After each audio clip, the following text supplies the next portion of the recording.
If you ask an older American which luxury car represented the United States in the 1950s, they would immediately think of the Cadillac Eldorado, Lincoln Capri, or Chrysler New Yorker. But very few would mention Dodge. That's what makes the 1955 Dodge Custom Royal Lancer convertible special. It wasn't a Hollywood icon, nor was it hyped by the media. But that's exactly what makes it a silent gem in American automotive history. A car whose true value could only be understood by those with a keen eye and real passion. With its fresh design, powerful engine, elegant two-tone interior, and a production run of only about 3,300 units, the Dodge Custom Royal Lancer convertible was Dodge's boldest statement during its golden era. So why was such an all-American car forgotten? What made it once a Cadillac rival, only to slowly fade from memory? Let's retrace the footsteps of this stunning convertible together. Before 1955, Dodge was not considered a prominent brand in the American luxury car market. It was stuck in the middle, not as cheap as Plymouth, nor as upscale as Chrysler. Although known for durability and reliable engines, Dodge's designs in the early 1950s were often seen as conservative and lacking appeal. But in 1955, under the direction of Virgil Exner, the legendary designer behind the forward look movement, everything changed. Dodge decided to reinvent itself. They no longer confined themselves to outdated styles, but started pursuing a modern, youthful, and bolder image. From how they named each model, built the logo, applied colors, to how they advertised on television, everything was redesigned to target a new generation of increasingly affluent and self-expressive customers. Along with the new design philosophy, they also completely reworked their product lineup. The year 1955 marked the launch of 3 lines: Coronet, Royal, and Custom Royal. Among them, the Custom Royal was the most expensive and refined car the company had introduced up to that point. It wasn't just an upgraded Royal. It was the car Dodge used to declare its ambition to enter Cadillac and Imperial territory. Even the name Lancer carried a message. It was reserved only for 2-door hardtop and convertible variants. In a decade when the word Lancer evoked strength, agility, and sporty spirit, Dodge used it to emphasize this version was for those who wanted something different. The convertible was the rarest model in the Custom Royal lineup. Only about 3,300 units were produced in the single year of 1955. There was no predecessor and no direct successor bearing the same name. This was not a car built for the masses. It was made to impress. Frequently seen at auto shows, on magazine covers, in television commercials, and in upscale showrooms in major cities. This marked the beginning of the forward look philosophy, a design revolution shaped by Virgil Exner. From every angle, the car exhibited an unusually balanced proportion. A long hood, slim body, slightly raised rear with upright tail lamps, all gave the impression of forward motion even while standing still. Gone were the boxy shapes and heavy chrome of the pre-war era, this convertible looked like a product of the future. One of the most refined details was the power-operated soft top. When folded down, it lay nearly flush, preserving the car's flowing lines. The chrome-trimmed windshield frame was angled just enough to suggest aerodynamic flow without losing elegance. The front grille featured a split design with thick trim, but it didn't feel bulky. The headlights were round and mounted high, bringing a modern touch. Along both sides ran an extended chrome spear that curved around the rear fenders, creating a sense of constant motion. The car's name was beautifully embossed, accompanied by the signature Lancer spearhead badge. And of course, the two-tone paint options, a pinnacle trend of the 1950s, were not to be missed. Variants like pale pink and white, baby blue and black, or champagne gold and cream made the car look like a shimmering candy on a busy street. But it wasn't just the exterior that made you stop and stare. The interior was what made you want to sit down and never leave. As soon as you open the door, you will find a symmetrical dashboard trimmed with bright chrome. The knobs and mechanical gauges are arranged in a straight line, easy to see and easy to operate. The main cluster bulges slightly, nestled within a polished metal frame, more like a fine wristwatch than a technical instrument. The seats are upholstered in two-tone vinyl, both youthful and elegant. Vertical embroidered stripes on the seatbacks add a sense of lightness, while the thickly padded center armrest is much more comfortable than you would expect from a 1950s American car. You get a standard AM radio, with heater and ventilation controlled by sliders. Some cars were even ordered with the optional Music Master radio, simulating surround sound, a rare and expensive technology at the time. Even though it still used manual window cranks, the insulation and finish inside the cabin were enough to make you feel completely separated from the outside world. But if you think this convertible was only for relaxing and cruising, you will be surprised when you turn the ignition key. Dodge didn't just refine the interior. They placed a powerful heart under the hood, the Red Ram V8 HEMI 270 cubic inch, a technical marvel of its time.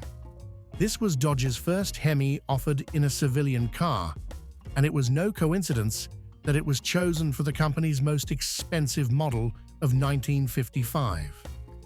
In its standard form, this engine produced 183 horsepower. But if the owner selected the power pack option with a 4-barrel carburetor and higher compression, output increased to 193 horsepower. That was an impressive figure at a time when many mainstream cars were still struggling with 6-cylinder engines. The Red Ram wasn't just powerful, it felt strong, smooth, and decisive. The engine idled quietly, but responded instantly when you tapped the throttle. The 2-speed PowerFlight semi-automatic transmission shifted smoothly, making it easy to drive without using a clutch. Just a light touch on the lever and a press of the pedal, and the car would glide forward as if it already understood what you wanted. The driving experience offered an interesting balance between comfort and strength. It responded smoothly at low speeds, yet remained stable at highway pace.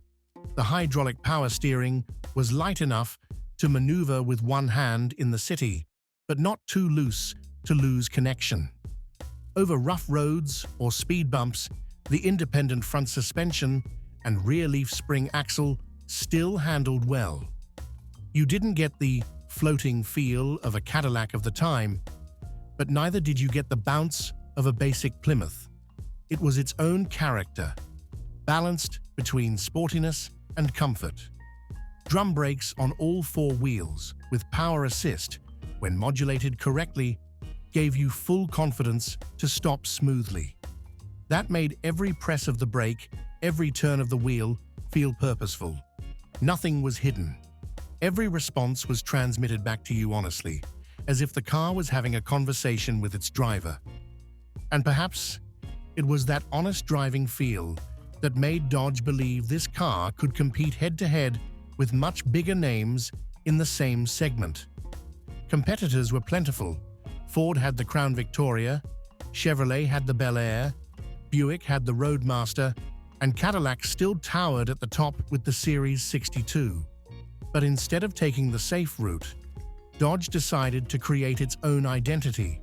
Your convertible did not try to copy Cadillac's glamour or the popular friendliness of the Bel Air. Instead, it chose a more refined style, aimed at people who wanted a car elegant enough to impress, strong enough to be proud of, but not necessarily showy. If you had ever driven a Fairlane V8 or a Buick Century, you would notice the difference in how the Dodge responded. It wasn't just about quick acceleration or a loud engine note. It was the continuity between steering wheel, pedals, and pavement, a sense of connection that not every car at the time delivered. Some called it the Cadillac for the sensible, a practical choice for those who didn't need a symbol but still wanted a premium experience. This gave the car a very unique standing, unlike any other. But sometimes being too unique makes you the exception. And its fate began to turn almost as soon as it left the showroom. In 1955, Dodge produced only about 3,300 Custom Royal Convertibles. That was not a large number, especially compared to the tens of thousands of Bel Airs or the thousands of Cadillac Series 62s sold the same year.